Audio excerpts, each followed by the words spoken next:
Non. Et du coup, voilà donc une première femme qui est en train de jouer un rôle de couverture arrière.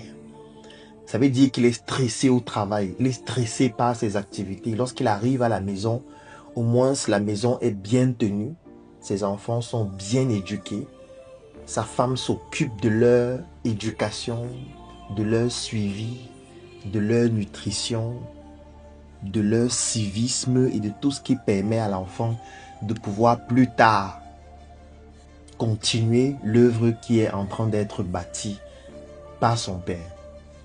Ça, c'est la première femme. Mais cette femme ne peut pas jouer tous les rôles pour une raison qui est toute simple. Elle est à la maison. Du coup, comment faire pour bâtir l'activité au-delà de l'aspect de protection des arrières si tu restes uniquement à la maison? Il a besoin d'autres femmes. Et ce n'est pas parce qu'il est fort aux fesses. C'est simplement par stratégie. Je vais prendre un autre exemple. Dans son entreprise qui lui rapporte 80% de son chiffre d'affaires, il a une assistante de direction. Il a une comptable. Du moins, il existe toujours une femme qui joue un rôle clé au sein de son entreprise ou au sein de ses entreprises.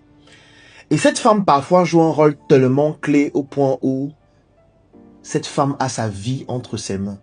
Parfois, elle connaît son agenda, elle connaît ses comptes bancaires, elle connaît ses plus gros clients, elle connaît pratiquement tout de lui. Du coup, c'est une femme qui a sa vie entre les mains. Parfois, c'est cette femme qui fait 80% du travail. Parfois, c'est cette femme qui lui permet d'avoir une richesse qui ne fait que se décupler. Du coup, ça lui fait peur. Il réfléchit et il se dit, si cette femme se mettait avec un concurrent, qu'est-ce que je devais faire? Si cette femme décide de partir de l'entreprise avec toutes les informations qu'elle a déjà, qu'est-ce que je vais faire? Si cette femme décide de me trahir un jour, qu'est-ce que je vais devenir? Il faut que je puisse sécuriser cette femme pour qu'elle reste dans cette entreprise à vie. Parce que le rôle qu'elle joue est fondamental. Et c'est comme ça que parfois, il va se retrouver en train d'épouser cette femme aussi. Parce qu'il ne veut pas éparpiller son patrimoine, éparpiller son capital.